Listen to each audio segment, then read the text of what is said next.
हम और हमारे आसपास दो तरह के लोग होते हैं। पहला वो जो बहुत हार्ड वर्क करते हैं पर फिर भी इतना पैसा नहीं कमा पाते हैं। दूसरा वो जो 20-25 की एज में बहुत कुछ अचीव कर लेते हैं, बहुत सारी इनकम जनरेट कर लेते हैं। मेरा आपसे ये क्वेश्चन है कि आखिर उनके पास ऐसी कौन सा ज्ञान होता है कि जो हमारे पास नहीं होता है। जवाब है, उनके पास कुछ ऐसे मिलियन वाली स्किल्स होती हैं जो उन्हें इतनी जल्दी सक्सेसफुल बना देती हैं। मजेदार बात तो यह है कि उन्होंने ये स्किल्स इस दुनिया में आकर ही सीखी हैं। अगर आप भी ये स्किल सीख जाओ तो हो सकता है कि आप भी 20-25 की एज में मिलियनर बन जाओ या काफ़ी सारा मोटा पैसा कमा लो। इसलिए हम आज प्रैक्टिकली उन स्किल की बात करेंगे जो 1 मिलियन के पास होती हैं। इसलिए अगर आप उन स्किल को फॉलो करो तो शायद हो सकता है कि आपका माइंडसेट भी मिलियन जैसा बन जाए और शायद आप भी मोटा पैसा या मोटी इनकम जनरेट करनी सीख जाओ। अपने डिसीजन खुद लो। आप इन सबको तो जानते होंगे। शांतनु नारायण जो कि एडोब की सीईओ है और इनकी सैलरी है $30 मिलियन। दूसरा सत्यनारायण जो कि है माइक्रोसॉफ्ट के सीईओ और इनकी सैलरी है $43 मिलियन। सुंदर पिचाई जो कि है गूगल के सीईओ, इनकी सैलरी है $281 मिलियन। इन सब में कॉमन बात यह है कि ये किसी न किसी कंपनी के सीईओ हैं, बट इनकी सैलरी इतनी ज़्यादा क्यों है?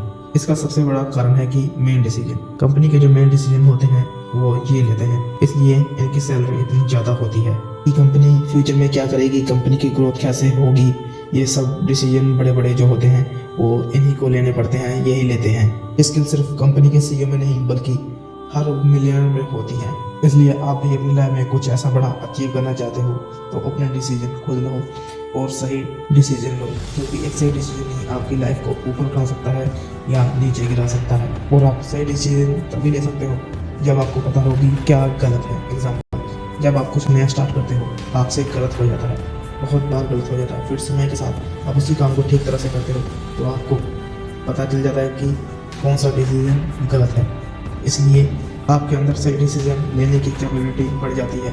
और दूसरा तरीका ये है कि आप उनसे सीखो जो पहले से ही एक्सपीरियंस कर चुके हैं। उसके लिए आप उनकी किताबें पढ़ो या उनके इंटरव्यू देखो। आप चाहे जहाँ मर्जी से सीखो कि कैसे वो सही डिसीजन लेते हैं और आप भी उनको देखकर सीखो। ये मेरी उनकी दूसरी स्किल है कम्युनिकेशन स्किल, जो कि काफ़ी इम्पोर्टेंट है। वॉरेन बफेट ने कहा है कि कोई भी इंसान अपनी कम्युनिकेशन स्किल को इम्प्रूव कर ले तो उसको किसी भी फील्ड में 50% से ज़्यादा रिटर्न मिलता है।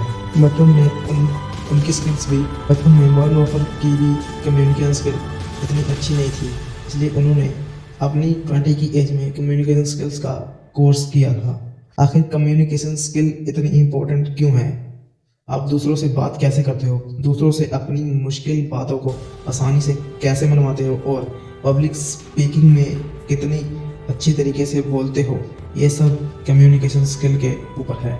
कि कैसे सामने खड़े हुए पर्सन को आप 1 मिनट में ही अपना दीवाना बनाते हो। कम्युनिकेशन स्किल एक हिसाब से लोगों का दिमाग पढ़ने की टेक्निक है, जिससे आप किसी भी इंसान का दिमाग खुली किताब जैसे पढ़ सकते हो। लर्निंग हाई पेइंग स्किल्स, सभी मिलियनर के पास एक ऐसी स्किल जरूर होती है जिससे उनकी इनकम जनरेट होती रहती है, और आपके पास भी 1-2 इनकम जनरेट स्किल जरूर होनी चाहिए। एक्सपेंस योर मनी विजन, एक मिलियनर माइंडसेट जो कि अपने पैसों से सिर्फ एसेट खरीदता है जिससे वो रेगुलरली इनकम आती रहती है, जैसे किसी भी चीज़ को रेंट पे देना उनकी एक साइड इनकम जनरेट करती है। और किसी लायबिलिटी को ना खरीदना, लायबिलिटी यानी कोई भी ऐसी चीज़ जो आपको कोई भी प्रॉफिट नहीं दे रही है। जैसे आपने एक कार खरीदी, वो आपको कोई प्रॉफिट नहीं दे रही है बल्कि आपके पैसे खा रही है। खरीदी हुई कार आपको कोई पैसा तो नहीं दे रही है बल्कि उसकी सर्विस का और पेट्रोल का खर्चा जो एक लायबिलिटी है। इसलिए सबसे ज़्यादा एसेट्स खरीदे और लायबिलिटीज़ पे